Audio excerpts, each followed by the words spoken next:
So I'm Tim Carlson. For many of you, you probably heard some of my talk yesterday about Many River Brewery. This talk is based on about 6 years of thinking about how we can support river conservation in many different ways, finding everything. And a couple years ago, we just said, let's stop talking about it, let's just do it. So it's a 5-part talk. I'll talk for a couple of them, and then Chip and Kim will follow on and talk about some others. Hopefully we'll have time at the end for a question. So the first part of it is beer. John out there really appreciates the topic. So over the past 6 years, a couple things have been going on with respect to trying to figure out sustainable funding at many different levels. The Tamarack Coalition and PNC put together some excellent work on different mechanisms for funding and looking at case studies for sustainable funding as well. And one of the things that came out of that is that the typical approach for all of us has been to get grants, donations, to do whatever we want to do to fund the activities we are looking at completing. And it's derived from two main sources. One is personal wealth, in the sense of coming from foundation dollars, or from taxes. If you think about it, when we fund the federal government or the state government, they've got programs that help support grants to organizations out there that work on rivers. So those are the two fundamental approaches. And there really are not many other examples of other funding sources out there. So when you look deep into that, you have to ask the question, where does this wealth come from? Or why are we paying taxes? Well, it's because we have jobs, or we have a small business, or we inherited money. I didn't, but other people do. And it was all based on some entrepreneurial activity, where something was created or a service provided. And that's where the wealth comes from. So we kind of, if you believe that, if you think this is, really where funds are actually coming from, we decided that maybe there's a different approach where we actually create a business, an entrepreneurial approach, where the benefits of that business are not profits to individuals, partners in the business, but rather to the objective of our mission, our passion, which is river conservation. So we came up with the idea of Many Rivers beer as a mechanism for providing 100% of profits to river conservation activities. We got the name Many Rivers from the fact that we like 2 rivers, 3 rivers, Elk River, Eel River, on and on. All those good names are taken. And we didn't want to limit ourselves to just one region, so we just said Many Rivers, which, it could be any place. So, for those of you who were here last night for the poster session, you know that, in fact, we have done it. We tasted it. Hopefully you liked it. But there's another part to the story, and how do we intend to contribute the funds that we create to this business? And that is that the distribution mechanism is we establish a nonprofit foundation. It's called Forever Our Rivers Foundation. And that name comes from a couple areas. First, rivers make sense to have in the name. We want it sustainable, and you can't get a better word for sustainable than forever. And the R is really, these are our, put something personal on it. These are our rivers. We should take personal responsibility for. And so that's how we came up. We also decided not to call it Many Rivers Foundation because we wanted others to be involved in the support of this foundation. So we came up with a different name. So it's totally separate, but the Brewing Company is going to be the initial investment to them. We anticipate working with the craft beer industry as well as the big breweries to also think about contributing as well. And the third aspect, which I'll talk at the end of all of our discussions, is the component associated with royalties. So I'm going to turn it over now. And by the way, my slides are really dull looking. The next ones are really a whole lot nicer.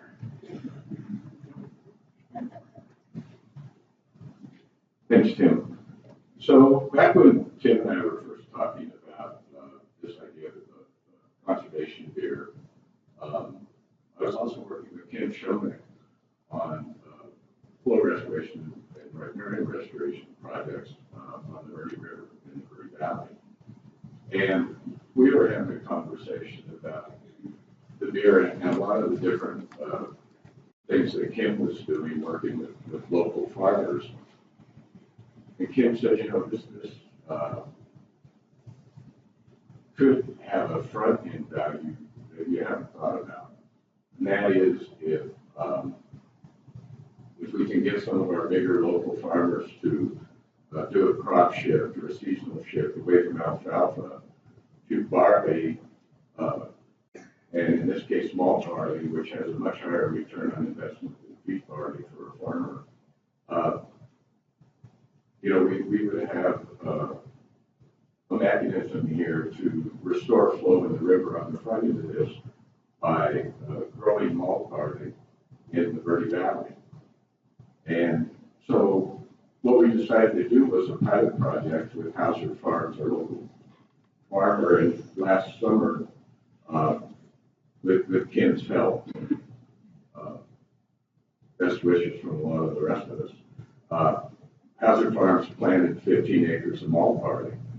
And we had two things that we really wanted to prove out with this pilot project. One, that this farmer get a yield malt barley in the Barley Valley to where this was a viable alternative to alfalfa or corn or a different crop that was a high demand summer irrigated crop. The second thing was, could this farmer grow quality malt barley that craft brewers, and again, I would say award-winning craft brewers that really brew great beer would be excited about.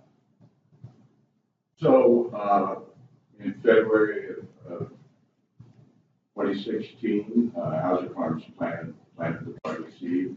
In June, harvested it, and the yield was much better than the farmer had anticipated. We were getting 3 tons an acre yield on this malt barley. So we passed the first go-no test, and that this could be a profitable effort for the farmer. Then the next thing we did is we sent some of this raw barley off to Black Lines Malt in Austin, Texas, and who generously, we had to pay for it, but it was good. He fit us into his queue.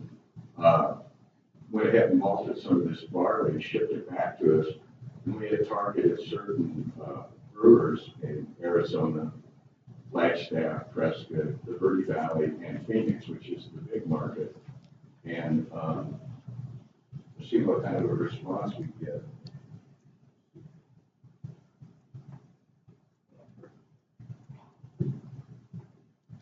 It was a pretty good response. These folks and Tim and John Ford and TC, and these two guys are with Arizona Wilderness Brewing Company.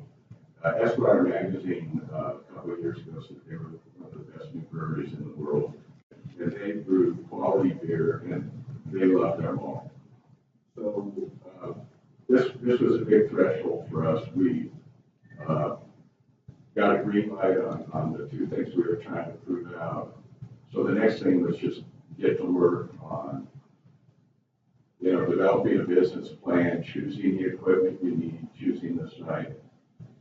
That's pretty much all behind us. We've got 80% of the funding we need right now to order this equipment. So I would say by the end of February, we'll be ordering equipment, and our goal is, late summer, early fall, we're going to be malting. And Hauser Farms just planted 150 acres of malt barley in the Brewing Valley. So if we don't get our malt facility up and running, I don't have a very long life expectancy. It will kill me. So Tim's going to talk. We're working our way backwards from Tim started with the beer. Now I talked about the malt. Now Tim's going to get back to the real conservation benefits of working with the farmer before we circle back to Tim.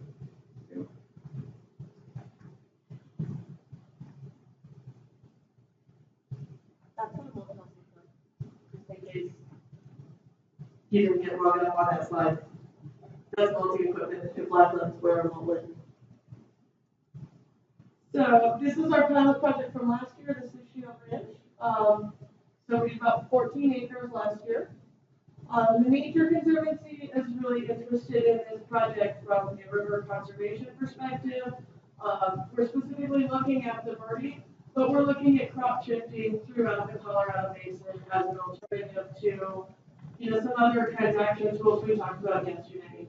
You can lease water, you can buy land and do conservation easements, you could do irrigation infrastructure improvements, but you can also do crop shifting as an alternative to put more water back in the rivers. So the Nature Conservancy started looking at crop shifting specific to the Barley probably 4 years ago, and we worked with the farmer on growing wheat hay, which was great for the river. We saw good response in the river. We saw reductions in diversion. It was a lot cheaper to do a crop conversion project than to do a full fallowing agreement where we said take the land out of production for the year. We don't necessarily like to say let's just take land out of production. It's costly, it impacts the local economy, it's not a great long-term solution. So when we looked at crop conversion, we looked at the wheat hay with the farmer was happy, but it did require an ongoing payment from the Conservancy to make that happen. So when this opportunity to talk about malt barley came up, it was a great time to think about, is that actually economically viable for the farmer in the long run?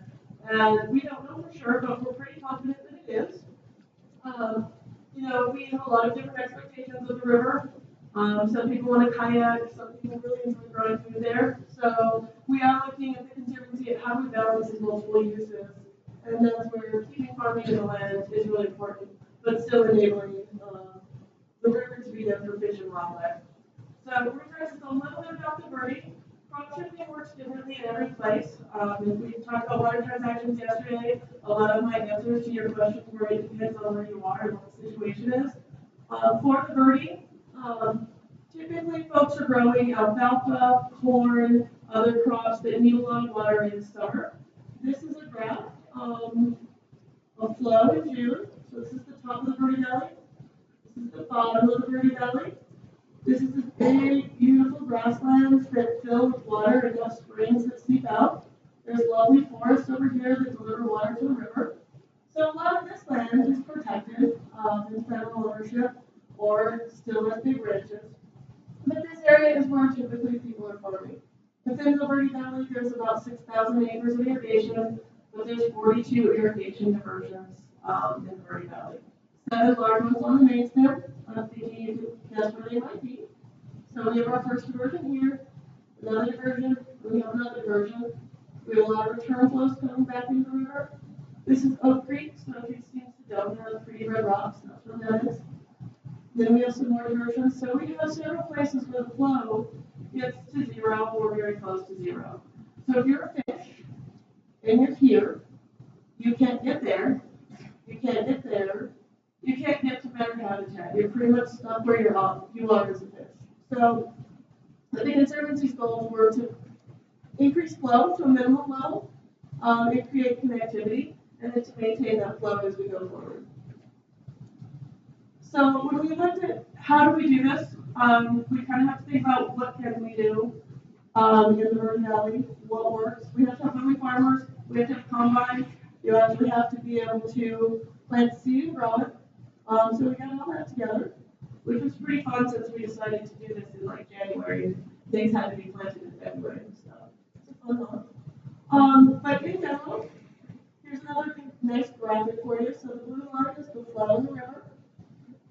And this is throughout the year, so you can see the different months down here. And then you see crop consumptive use for the birdie.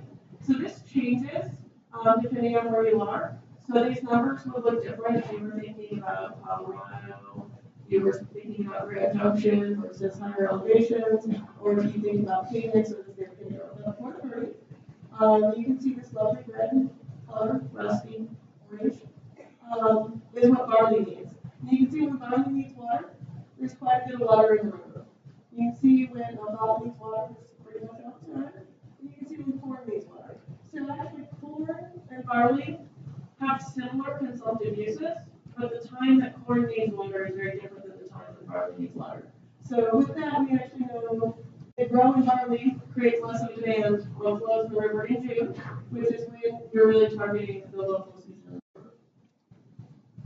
So that is barley section. We're going to come back to the foundation now. And there was a unique, okay, this better. There was a unique analysis that myself and some others did with respect to looking at another enterprise out there, and that's Newman's Own. And I think you're all familiar with spaghetti sauce and salad dressing that he established. And then went to, and the profits from there all go to the Newman's Own Foundation. And they used to pay quite a bit of taxes on a proportion of what they donated. But then they figured out that Newman's picture on the salad dressing is copyrighted. And so they donated that to the foundation, follow my hands. They donated it to the foundation, and then the foundation licensed it back to salad dressing people, and they pay a royalty. Well, royalties are unique in the sense that you don't pay, it's a legitimate business expense, so you don't pay taxes on it. And so what's occurred is Newman's Own Foundation gets about $40 million a year from salad dressing people, and they pay really no taxes. If they didn't have the royalty aspect of it, there would be a fairly large portion of that donation that would be taxed. So they've come up with that idea. So we've come up with a similar idea. If we can, in the River Our Rivers Foundation, come up with a unique graphic that would demonstrate the corporate's ethics on that they are concerned about river conservation, river health, it could be a way of developing a tool to bring significant dollars into the foundation through the licensing of trademark to companies. You think about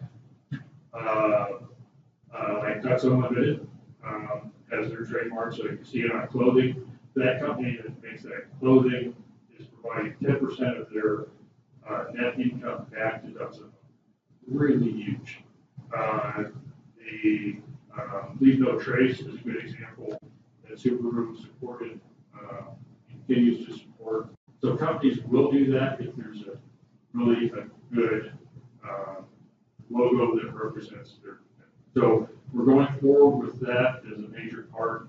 Our goal in the next 5 years, we believe it's achievable, is to have a consistent flow of $10 million into the foundation, principally from this source of royalties.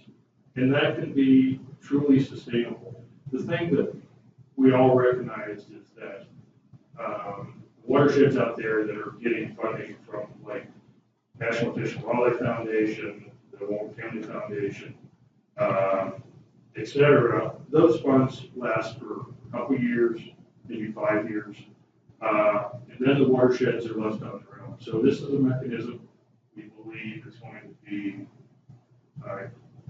really useful in providing that income down the line. So I have one last slide that says, this is not a theory, we're actually doing it. So, that, questions?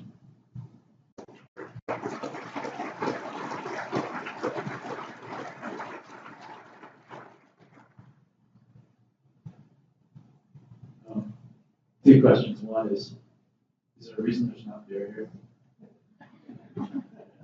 The second question is, We already heard all that.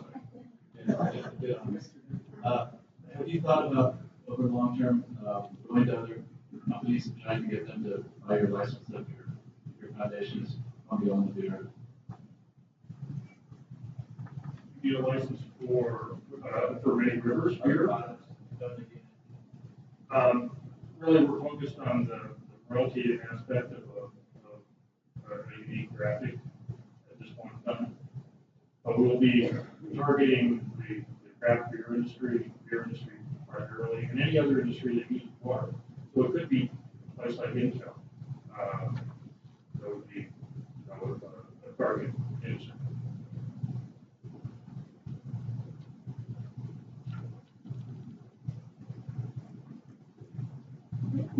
With your royalty concept, how will you prevent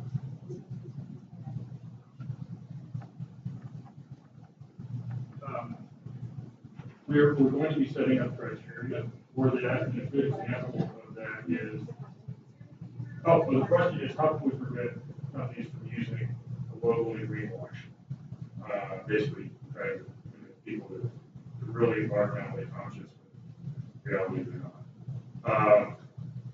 The approach is to really follow what Lepo Trace has done. They have a really explicit set of guidelines for approval of who gets the trademark. And so you have control that way. And so we're going to be developing something probably similar. We try not to reinvent the wheel, and somebody else has done something good. Yeah, I think this question is mostly for Kim. As this returns water to the river, I guess that's a really clever way of aligning consumption needs with flow rates. That's really fascinating.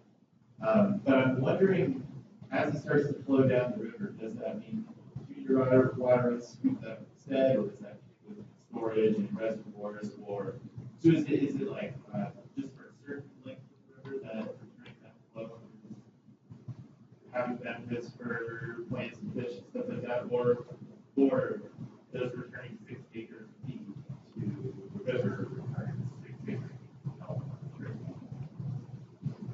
Yeah, it's not getting to Delta. So in the Brewing, we only have about 6,000 acres that are irrigated. Those users are fully satisfied, so everybody who wants water in here, for the most part, is getting the water that they want and need. So when we save water up here, so long as we've done it in a place where it can bypass other diversions, it makes it down. There's 2 lovely reservoirs here, horseshoe island. It makes it down to those reservoirs, and it becomes part of the Salt River system. So it's kind of an issue of where we saving that water for. I think our goal is an ecological goal in the river. It benefits down here, but the real benefit is up here. And these are huge quantities of water. It's not doubling the flow of the river and being noticeable down here so much as putting a significant amount of water. When you have 1 CFS and you add 3, that makes a difference to the river. If you have 3 CFS and you can add 5, it makes a big difference to the river. But it doesn't necessarily make a big difference down here because you can see how much return flow there is in the ecosystem. And we're doing these projects primarily down in this area right now because we work with those irrigation companies and they're all controlling their diversion rates. So instead of taking all of the river at this point, this is an old graphic. This actually has come up quite a bit as some of the work that they've done over time. So working where they were controlling their diversions, and this strategy is stacked on top of a lot of other activities going on in the brewery around flow restoration. What do you think? All right. Oh, we got one more question. Hey, I wanted to mention, this is really remarkable, novel approach to conservation, and I'm really impressed with all three of you. And, on behalf of the river, I wanted to thank you for your effort doing this. And, my question is, what market or how broad a market do you see hearing this eventually? I mean, everybody in the world loves beer, so how far do you see yourself going?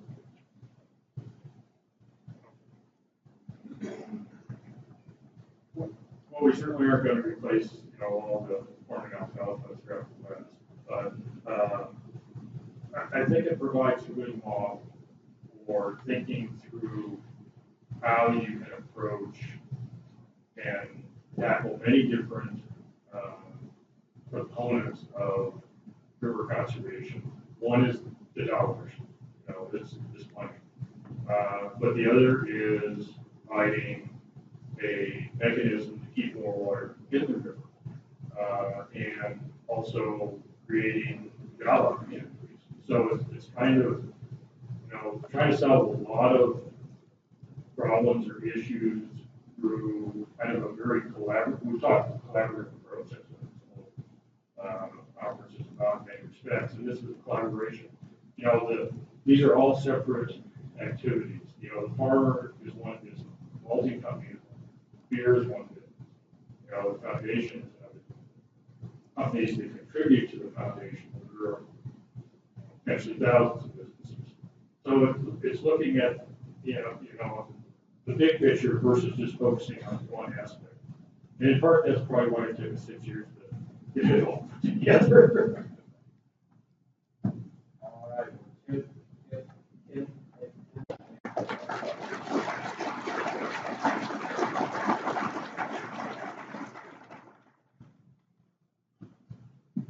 All right, so with that, we are wrapping up our morning plenary